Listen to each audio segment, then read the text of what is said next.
In 2022, OpenAI reported spending up to $700,000 a day on infrastructure and server costs alone and incurred a total loss of $540 million. Today, we're going to be talking about why AI is costing companies money and the future of those costs.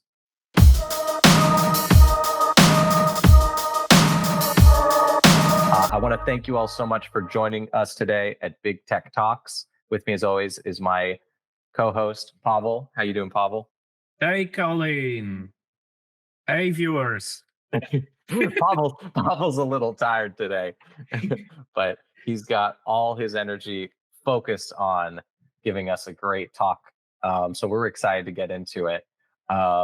Yeah, I mean, I'm spending 20 bucks a month, but it looks like OpenAI and other companies, they're the ones losing right now. Oh yeah, it looks like those companies are losing a lot of money. You just said OpenAI loses over $500 million in 2022. That's a lot of money. Yeah. So when I was preparing for this episode, I read a lot of articles. I read a couple of research documents. Specifically, there was one very helpful from Meta, released by Meta. And I was actually very surprised how much costs AI incurs for your business, for your company. Mm-hmm. So that actually made me thinking to understand, for our viewers, to understand why companies are losing money on this business, mm-hmm. but why they are willing to do that. We would have to talk briefly, just for a moment, what those costs are. And this is where I wanted to start, because this actually is very fascinating if you take a look at how the costs are computed mm-hmm. for AI, to understand where we can do better in the future and what it all means. So there are several categories of costs when we are talking about AI. So the first cost is the data, mm-hmm. the data itself that you use to train your model. So based on this Facebook's, I don't know how to pronounce it. I think it's called Llama. Yeah. I don't think it's Llama. That would be super weird. So Llama model that is created by Meta. It is a language model that has 65 billion parameters, and the parameter is just a variable that is learned by a large language model. So the more parameters, the better predictions the model computes. Mm-hmm. So LLMs require just massive amounts of data to learn their patterns. Mm-hmm. So this particular one, the Llama, requires 1.4 trillion tokens. Mm-hmm. A token is a word, which accounts to 4.6 terabytes of data. Mm-hmm. So we have first cost of storing those data. That's 4.6 terabytes. These tokens came from different sources. It's a web crawling. And let me just quickly check. It's a 67% of all the data. Just to put this into that perspective, GitHub accounts for 4.5% of the tokens, and Wikipedia another 4.5% of the tokens. Then there is more sources, obviously. So data is one huge cost. The other huge cost, actually that's the biggest cost, is training. Mm-hmm. So how do you train the model? So you need special kind of processors. This is not your regular CPU in your computer. Mm-hmm. It's a GPU. And NVIDIA, which is the first choice for GPUs because they control 95% of the market. So NVIDIA has A100 GPU, which we're going to be using in cost calculations, with 80 gigabytes RAM and it costs $10,000 a piece, $10,000 a piece. That's already a huge cost, but you cannot do this on one GPU. And so you're telling me my little GPU here and my computer is not going to do the job? Yeah, I don't think that's gonna be possible. Does it help? It's not NVIDIA, it's AMD. So maybe that's a little stronger? Yeah, I'm not entirely sure. I'm not qualified to talk about it. Fair. My computer architecture lessons were like 20 years ago, so I don't feel expert. Fair enough. Fair enough.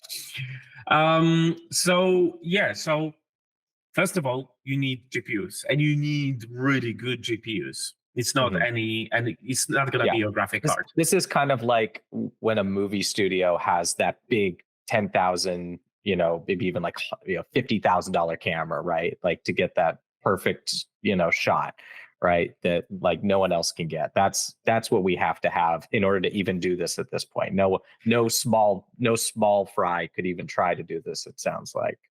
So to answer that, let me give you some more numbers so you can actually understand why is it important. So to train Llama, Meta used 2,048 this A100 GPUs. So multiply that by $10,000 price tag, and you already have some idea about the cost, initial cost. And they trained this. They used those tokens to train 1.4 trillion, as I said, tokens, which takes about 21 days. Now, compare it to a regular processors, it would take decades to train an LLM like this. So that's why GPUs are so important in this piece, because GPUs allows you to perform computations simultaneously in parallel. Because they are optimized for 3D graphics. You can do this, you can achieve the same performance on regular CPUs. That's why GPUs are so important. So given that you need 21 days to train a model like Llama, taking prices from Google Cloud Platform, they offer GPU, the same kind of GPU, for the price of $3.93 per hour. So now, if you do the multiplication, it adds up to $4.05 million to train a single model like Llama. And Llama is not even the biggest model out there. So as you can imagine, now this is the mind-blowing cost, even for a startup. Usually startups, I don't know if you would have as much money to do this on a regular basis. And now get that. LLMs, large language models, can't adapt new information. They have to be retrained every single time. So when you train your model, it's locked for new information forever. You have to retrain the whole model with new information. So new events happened in the world. New information became available. So you have to retrain your model and pay another $4 million and spend another 21 days just to have this information available. So it's almost like having to get a brand new dog and teach it a bunch of the old tricks and the new tricks. Like you're almost starting from scratch to get everything back. I mean, I'm sure there's a lot of things that are similar, but it's like you said, you have to retrain the whole thing. You can't just add the new data and then you're done. If this analogy works for you, then sure, yes. Yeah, what basically it says is you can't just train a model and that's it. It's a fixed cost. You have to do this repeatedly. I mean, as less often as possible, obviously because of the costs, but nonetheless, it's the cost that you have to incur. Then you have another cost, which is labor, which is also very high. I mean, not as high as training the model, but I just pulled this information last night. That's why I'm tired, because I was researching this till like 1 a.m. Data scientists, I have the table in front of me. Data scientists, the median salary, according to the US Bureau of Labor Statistics, median salary for data scientists for 2022 is $103,000. Then you need machine learning engineer. That's another 124,000 salary. This is via salary.com. And then you need a software developer whose median salary for 2022, again, US Bureau of Labor Statistics, is $127,000. So the small company, so a small team of just 3 people, and these are that's the minimum that you need to have to work on AI, data scientist, machine learning engineer, and software developer. So the small team generates upward costs of about $355,000 per year. And obviously you're gonna need more than just 3 people in your startup. So that's another cost that you have to think about when building an LLM. Then infrastructure and inference. Inference means that's the term used in context of an AI to run the model. So GPT-3 has 175 billion parameters, so the variables that I mentioned, which is equivalent to 700 gigabytes of data. The exact amount is required by activations, and activations are functions used to train the model. So that's 1.4 terabytes of data. This means we need about 16 the 800 GPUs with 80 gigabytes of RAM to serve predictions. And as I just said before, that's a super huge cost already just to run a prediction, the inference. So it is predicted that in January this year, OpenAI could have had 40 million in inference costs in just 1 month, just by opening OpenAI to people and allowing people to make those queries. That's 40 million, and this cost actually skyrocketing if you add more people. And OpenAI gained 1 million people in just 7 days? I don't remember what was the actual statistic. It was the huge increase in the user base. So that increase your costs significantly. So why there is no profit? So there is no profit because you don't have enough revenue. You said you pay for ChatGPT 4. How much is it right now? $20 a month. $20. Okay, from a regular customer in the US, it is a cost, but it's not like a super significant cost. But Netflix costs less, I think, right now. Yeah. I think it's like $15 or something like that. So it's more than running Netflix, but given the costs of running the AI, it's still not enough. Your $20 that you are paying, not enough revenue to cover the cost. So now it begs the question why companies are willing to pay this cost, right? So here's more data about costs. Microsoft's Bing AI chatbox, which is, by the way, powered by OpenAI, needs at least $4 billion in infrastructure just to do its job. It's super huge. Just to compare it, I Googled it yesterday. Google spent $3.5 billion to develop self-driving cars. It's for me, it's mind-blowing how 10 years of investment into self-driving cars, it's still less than new product, which is an AI used by Microsoft. Then OpenAI spends $700,000 daily just to maintain its underlying infrastructure. Then a single AI query, which is another mind-blowing statistic, single AI query can cost nearly 1,000 times that the same question asked of a normal Google search. That's actually like I sign up for Google Labs, and I'm using their AI features in the search. I think Yeah. it's super helpful. But like thinking about costs of that, that's super huge. But the generative AI industry itself, it's expected to grow to $1.3 trillion by 2032. Mm-hmm. That's a huge market. That's like super huge market.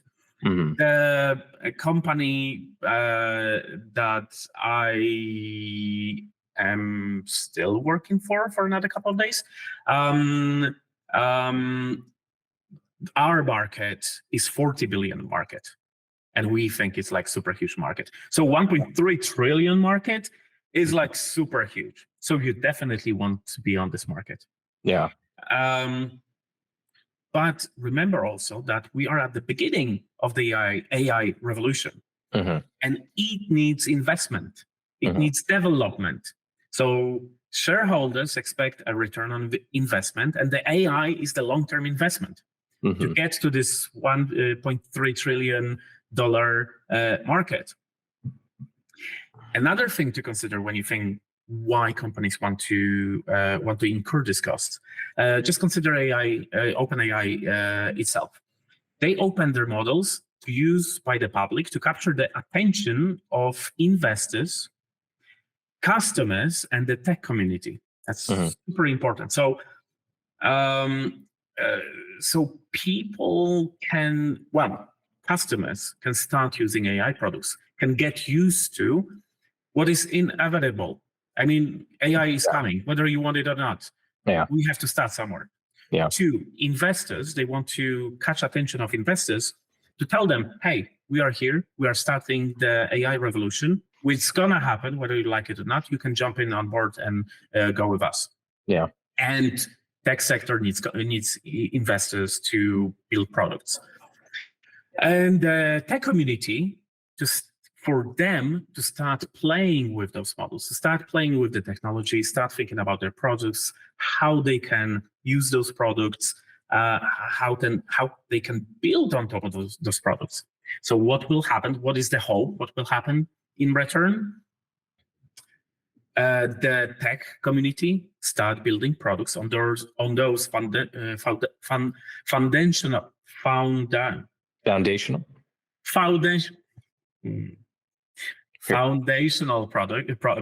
models. Mm-hmm. More products start using AIs. The revenue from these products will go to LLMs, Mm-hmm. driving revenue and covering the cost. Another thing that OpenAI gained by opening their models to the public is feedback that they get from the community. Direct feedback about the quality of the models, how they can improve, and so on. You can't do this if you have very closed group of beta testers, for example. Mm-hmm. I mean, you still get some feedback, but it's not the same as having like a large scale research. Mm-hmm. And also by giving access to their models, Mm-hmm. they drive innovations, which potentially will lead to improvements in model training and operations. So people who start using those models can experiment with those models, can take a look, under the hood and see how they work. And maybe researchers and scientists can actually improve on what is already there. Mm-hmm. to help reduce the costs. Mm-hmm. So given that, companies are still willing to pay this cost because in the long run, Mm-hmm. there is a hope at least that it will bring them more revenue and return on investment for stakeholders. This makes me think about, I just watched the movie about McDonald's and the founding of McDonald's. Mm-hmm. And, I learned that McDonald's ran at a loss for most of the lifespan of the company. And it wasn't until, I don't know the exact number, but it was decades of basically operating at a loss. Mhm. But creating that establishment and making sure it was, the premier place to get fast food, and that it was established throughout the country, right? With that vision, that long-term vision, it was able to be, one of the most successful companies in the United States and throughout the world now. Yeah. So I think that's something that is such a, you know, uh, that's kind of what's required, is that level of foresight. One other quick little thing I learned recently was that Japan apparently used to not be very, I can't remember if I told this story before, but apparently Japan used to have uh, foreign markets had trouble getting people to drink coffee. And they really Hmm. wanted people in Japan to drink coffee. All these, other foreign markets wanted to bring coffee in. So they started to make candy, coffee flavored candy for kids. Okay. So that by the time they became teenagers and adults, they had a liking for the taste of coffee, and then you could start to introduce coffee shops, and then you could start to put those in, Mhm, mhm. so that people are like, well, I already like the taste of coffee. Let me go buy some real coffee. I would Um, I would say it's a very creative marketing. yeah, seriously, that's the long game, and that's what this is, right? This is, like I you said, think I think that's what it is in here. yeah, yeah. Also, the Subway had the founder of Subway had the same strategy. Just open as many subways as possible, regardless of the cost of it. Yeah, And now you have subways everywhere. everywhere. Yeah, good point. So how are No. we gonna, ultimately, right? Like, this is costing a lot. I'm sure people are gonna try and improve on this, Mhm. right? So what are some ways that's gonna happen? So right now, it's really hard to know for sure the right Mhm, answer. So it's really up to the researchers and the tech community to find ways to optimize model training and serving predictions. mhm, Uh, Without that, we cannot reduce cost, and there is a huge opportunity to reduce costs of running and training LLMs. mhm, So, like with any new development, we need time to develop and the right tools and methods to optimize running LLMs. mhm, I read about several techniques that are right now being considered. I'm not gonna get into those techniques. I don't really understand all of them on the technical level, mhm, but there are several techniques that are being like researchers are investing their attention into those techniques, how we can improve of generating LLMs mhm, and running them. Then another thing we can improve upon is GPUs themselves. Today in NVIDIA, which controls 95% of AI chips market, is still working on more robust products that could reduce mhm. inference and training costs. Yeah. I don't think there are gonna be changes in the market. Like I don't think there's gonna be bigger competition to Nvidia in the near future. But Mhm, at least maybe Nvidia can improve the performance. mhm. So I actually have found a quote from Nvidia CEO Jason Hung.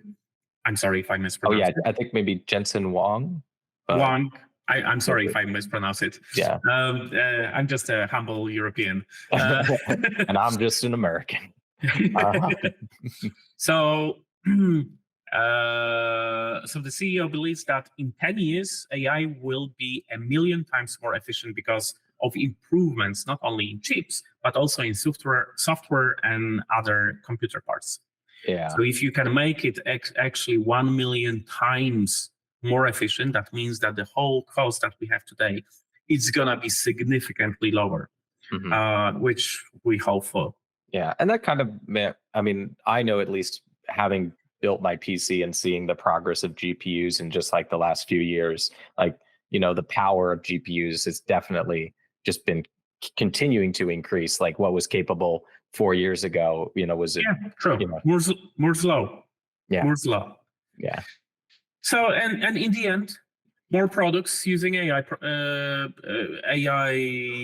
models, for which people are willing to pay, means more revenue for LLMs companies, and therefore